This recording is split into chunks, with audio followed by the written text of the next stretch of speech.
क्या हाल बेटा। तो बढ़िया। आज तुम्हें काफ़ी खुश होना चाहिए क्योंकि आज जो तुम्हारा पहला चैप्टर है उसका लास्ट डे है। आज ख़त्म हो जाएगा ये चैप्टर। ठीक है।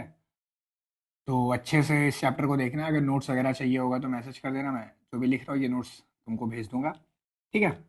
और आज का एजेंडा लिख लेते हैं क्या क्या आज पढ़ना है। बस इसके बाद मैं लास्ट में कुछ क्वेश्चन अटैच कर दूंगा तुम्हारी फाइल में। उस क्वेश्चन को ज़रूर लगा लेना मेरे भाई।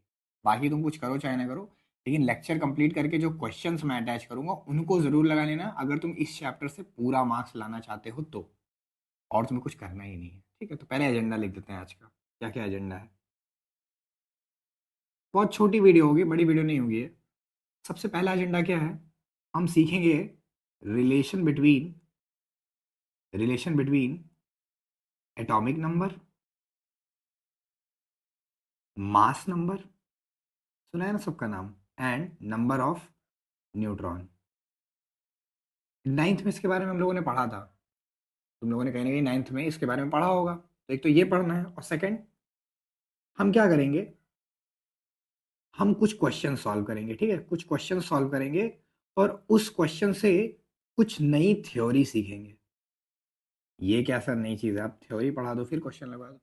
देखो एक्चुअल में क्या होता है ना बेटा, हर साल के एग्जाम की यही कहानी है। मतलब तुम भी बहुत बार पेपर दिए होगे तो तुमने एक चीज़ महसूस किया होगा कि कई बार एग्जाम में कुछ ना कुछ ऐसा तो जरूर आता है जिसके बारे में लगता है कि हमने कुछ पढ़ा ही नहीं है यार, ये तो बिल्कुल नई चीज़ आ गई, ये तो बिना पढ़ाया हुआ आ गया।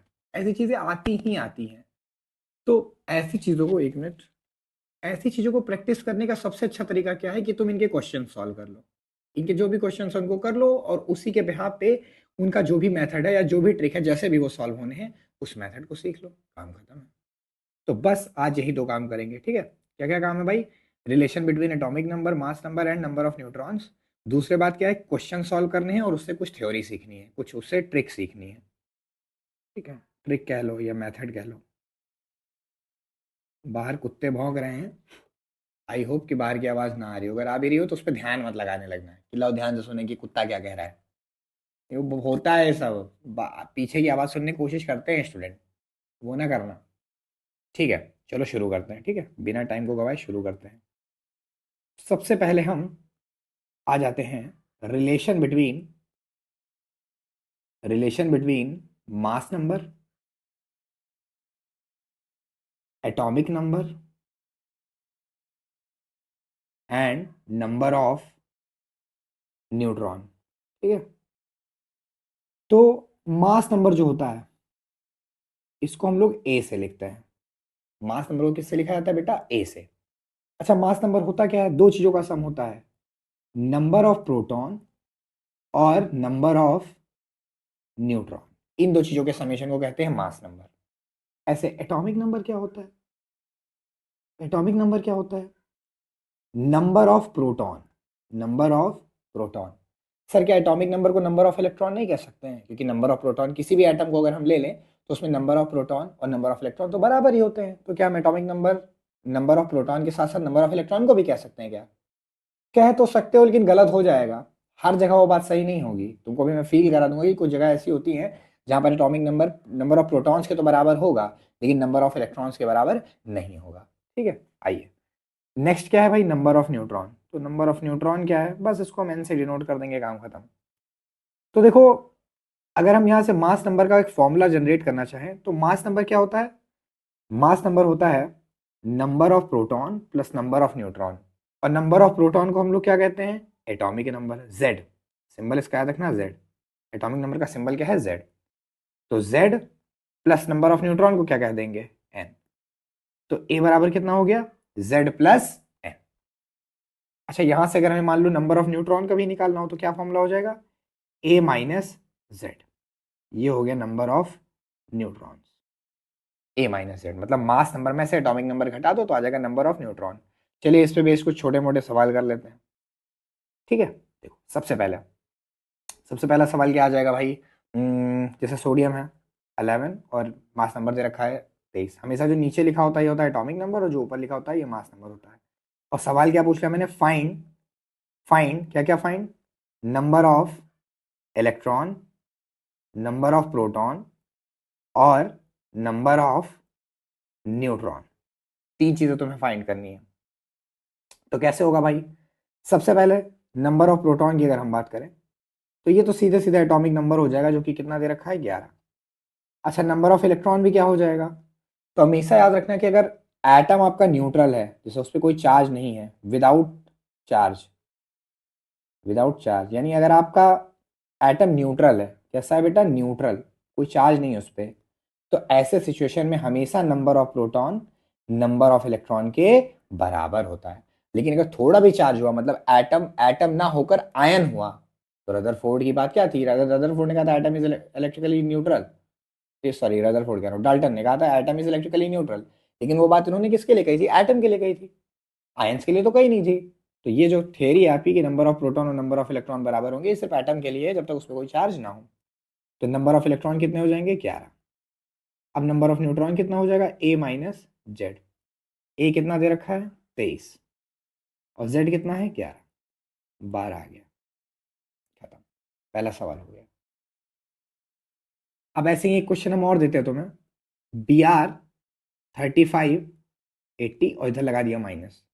अगेन सवाल वही है, find number of proton, number of electron and number of neutron.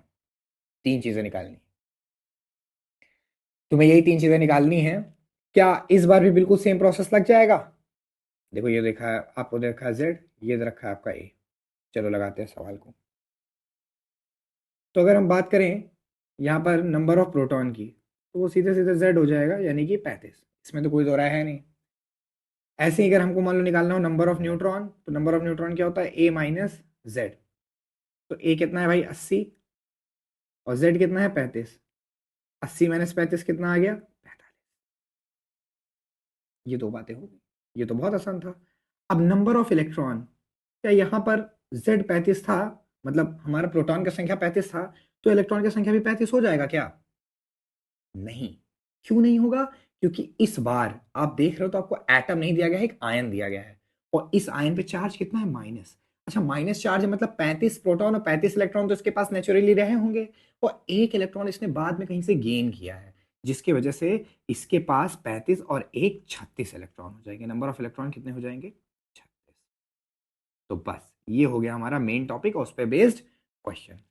आइए अब हम चलते हैं अपने सेकंड एजेंडा पे। टाइम नहीं बर्बाद करेंगे, जल्दी जल्दी करेंगे, क्योंकि तुम्हें बहुत ज़्यादा पढ़ना भी है, इसमें रिवीजन भी करना रहेगा। ठीक है, तो अब हम आते हैं कुछ क्वेश्चंस पे। कुछ क्वेश्चंस देता हूँ आपको, दिमाग लगा के पॉज करके अच्छे सोचो पहले, फिर जवाब देना। एक मैंने आपके सामने कंपाउंड दे दिया Na2O, और एक दे दिया SO2।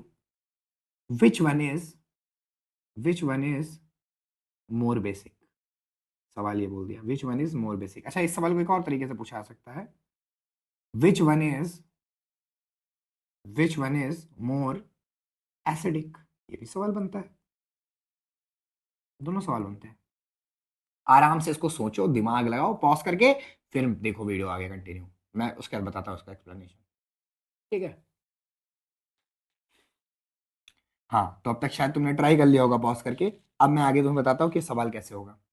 देखो, जब मैंने अभी पिछला वीडियो, जो मैंने आपको लास्ट वीडियो अपलोड किया था, उसमें मैंने आपको समझाया था कि जो मेटल्स होते हैं, मेटल्स मेटल्स अच्छे बेस होते हैं, और नॉन मेटल्स जो होते हैं वो क्या होते हैं? खराब बेस होते हैं, खराब बेस होते हैं। ये गुड मेटल्स, ये गुड बेस होंगे, मतलब अच्छे बेस होंगे, बढ़िया बेसिक बेस होंगे।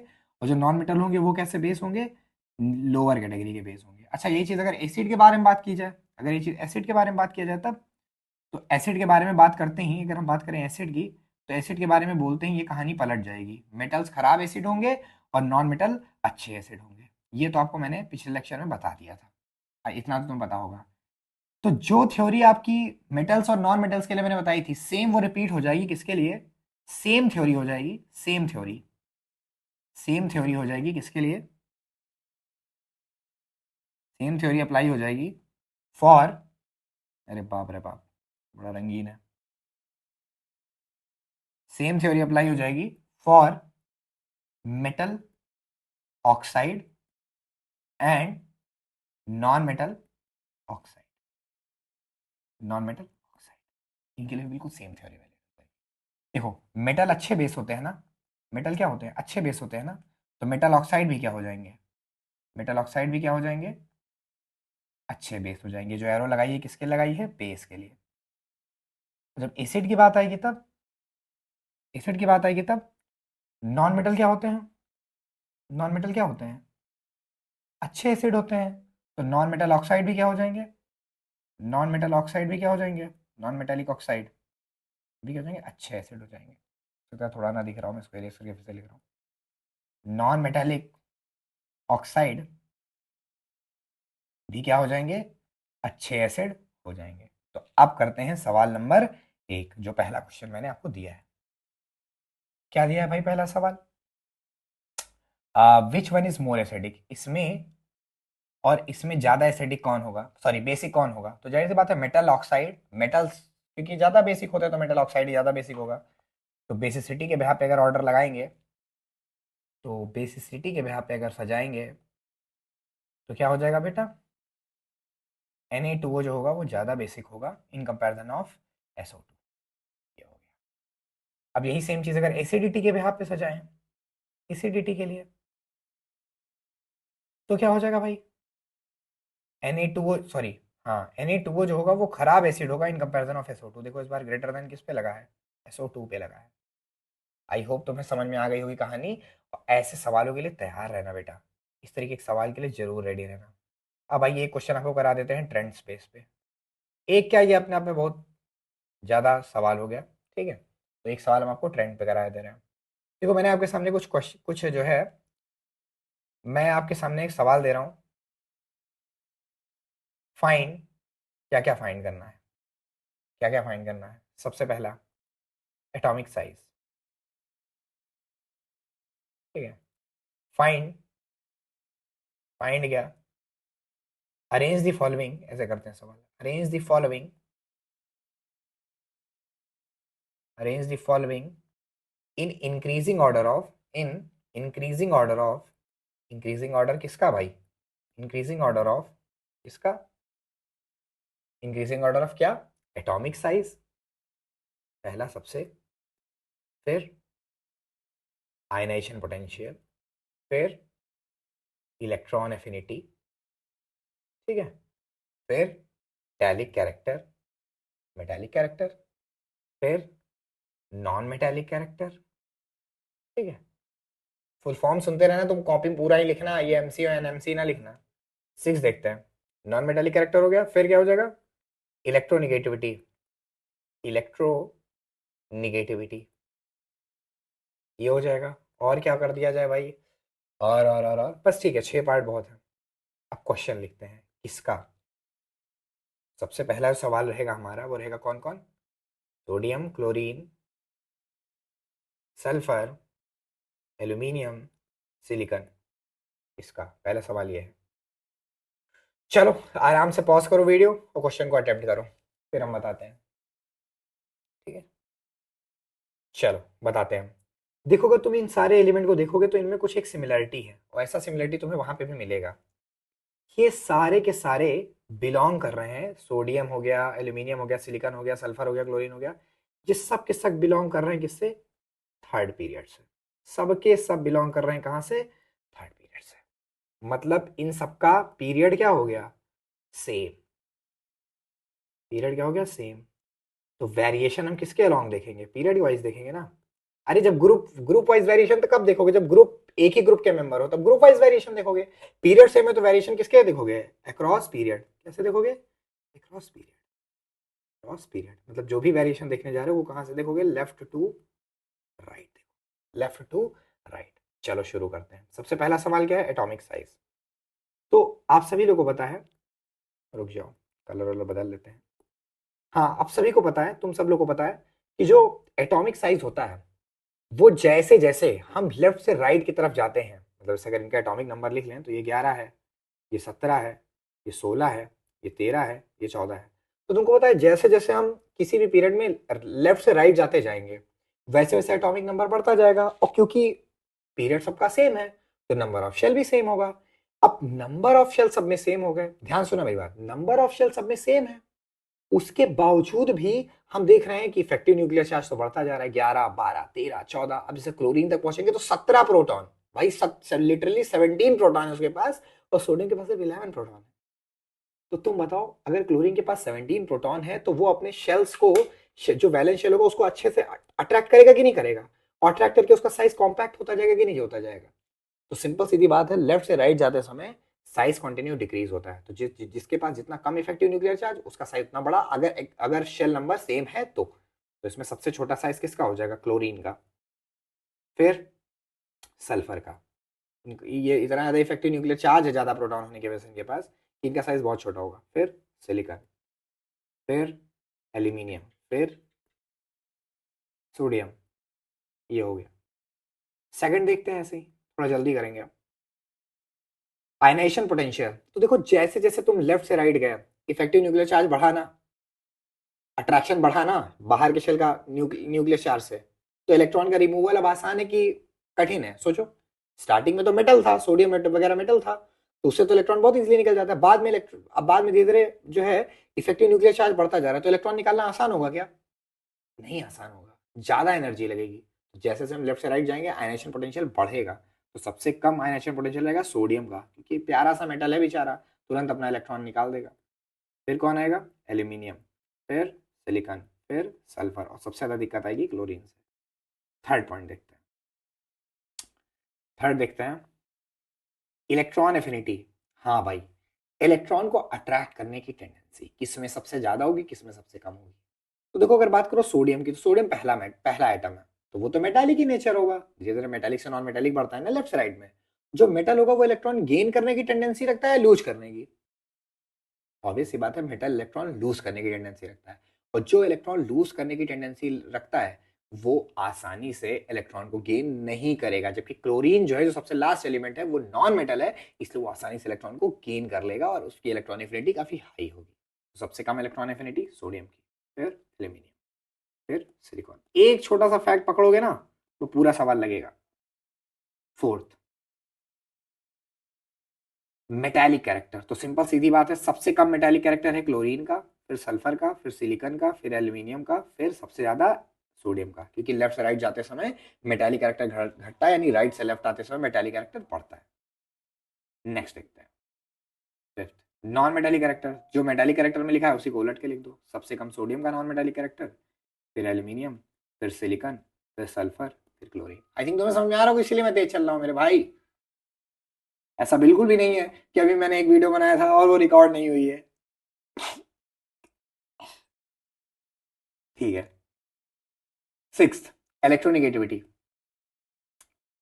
मैं बिल्कुल भी दोबारा वीडियो नहीं बना रहा हूँ और बिल्कुल भी 12:49 नहीं हो रहे हैं। ठीक है, तो देखते हैं सिक्स्थ प्रॉपर्टी, हम देखते हैं इलेक्ट्रोनिगेटिविटी की। तो इलेक्ट्रोनिगेटिविटी का बहुत सिंपल सा फंडा है, जो मेटालिक कैरेक्टर का बनता है ऑर्डर, इलेक्ट्रोनिगेटिविटी हमेशा उसका उल्टा बनता है। तो मेटालिक कैरेक्टर कहाँ बना है भाई, चौथे नंबर पे मेटालिक कैरेक्टर हमने बना रखा है, देखो ना, फोर्थ नंबर पे क्या बना रखा है, मेटालिक कैरेक्टर। यही का उल्टा कर दो नॉन मेटालिक में, यानी नॉन मेटालिक में हो गया वही वही इलेक्ट्रोनिगेटिविटी में भी हो जाएगा। यानी एल्यूमिनियम, सिलिकॉन, सल्फर।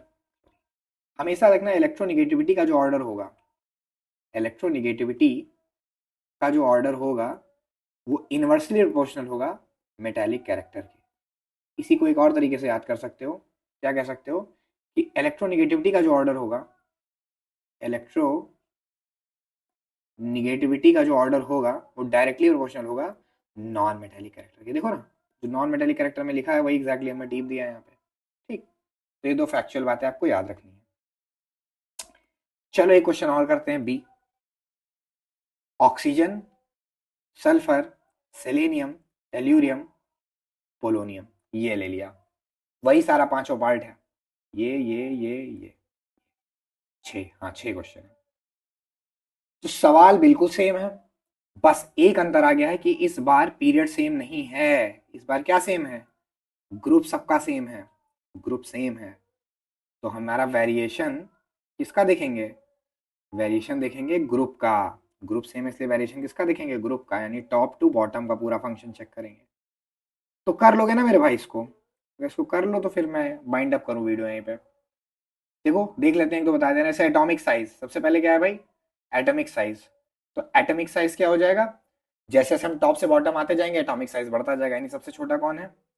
पहला सवाल, ऑक्सीजन सबसे छोटा, फिर सल्फर, फिर सेलेनियम, फिर टेलोरियम, फिर पोलोनियम। सेकंड देखते हैं, कर ही देते हैं भाई, तुम भी क्या याद रखोगे। Ionisation potential. तो टॉप से बॉटम जब तुम उतरते हो तो तुम्हारा मेटेलिक कैरेक्टर बढ़ रहा होता है। टॉप से बॉटम उतरते समय शेल बढ़ रहे होते हैं, तो शेल बढ़ेंगे तो भाई अंदर का शेल का रिपल्सन, न्यूक्लियस और वैलेंस शेल के बीच की दूरी भी बढ़ रही होती है, जिसके वजह से जिसकी वजह से क्या होता है, इलेक्ट्रॉन का रिमूवल आसान होता जाता है। और जब इलेक्ट्रॉन का रिमूवल आसान होता जाएगा तो आयनाइजेशन पोटेंशियल बढ़ेगा नहीं, कम हो जाएगा। तो यानी टॉप से बॉटम जाते समय आयनाइजेशन पोटेंशियल कम हो रहा है, यानी सबसे कम आयनाइजेशन पोटेंशियल किसका होगा? जो सबसे नीचे, यानी पोलोनियम, फिर टेल्यूरियम, फिर सेलेनियम, फिर सल्फर, फिर ऑक्सीजन। ऑक्सीजन का आयनाइजेशन पोटेंशियल सबसे ज्यादा। थर्ड क्वेश्चन देखते हैं।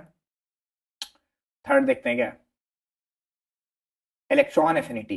तो जाहिर सी बात है, जैसे जैसे तुम टॉप से बॉटम आए मेटालिक कैरेक्टर बढ़ा, और मेटालिक कैरेक्टर बढ़ा यानी इलेक्ट्रॉन को लूज करने की टेंडेंसी डेवलप हो रही है, और इलेक्ट्रॉन को गेन करने की टेंडेंसी खत्म हो रही है।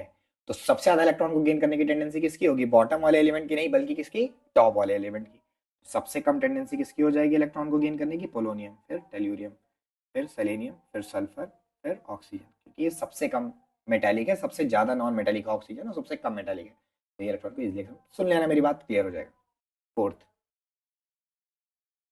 फोर्थ क्या कह रहा है भाई?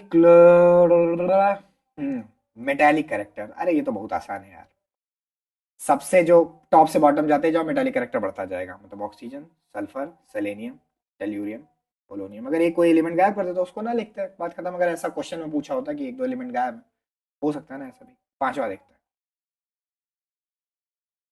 Non metallic character. जो मेटालिक में लिखा उसी का उल्टा। पोलोनियम सबसे ज्यादा कम, सबसे ज्यादा ठीक है, सबसे कम नॉन मेटालिक, फिर टेल्यूरियम, फिर सेलेनियम, फिर सल्फर, फिर ऑक्सीजन। सिक्स देखते हैं भाई, क्या? इलेक्ट्रोनिगेटिविटी। सिक्स क्या है भाई? इलेक्ट्रोनिगेटिविटी। तो अगेन वही बात बोलूंगा, electronegativity is directly proportional to, कहाँ लिखा है ये देखो, directly proportional to non metallic character and inversely proportional to metallic metallic character. तो मेटालिक कैरेक्टर देखो तो उसका उल्टा लगा दो, अगर तुम्हें मेटालिक कैरेक्टर का ऑप्शन देख से चेक करना है तो उसका उल्टा कर दो। नॉन मेटालिक से अगर तुम अरेंज करना चाहते हो तो जैसा नॉन मेटालिक है बिल्कुल वैसा ही, ठीक है, क्योंकि directly proportional. Polonium, tellurium, selenium, sulphur, oxygen, खत्म। That's it. पॉज करके स्लो स्पीड में वीडियो देखना, थोड़ा तेज मैंने पढ़ा है। तो अब इसके बाद मैं अटैच करूंगा कुछ क्वेश्चंस की फाइल, उनको तुम जरूर कर लेना मेरे भाई, भूलना नहीं प्लीज।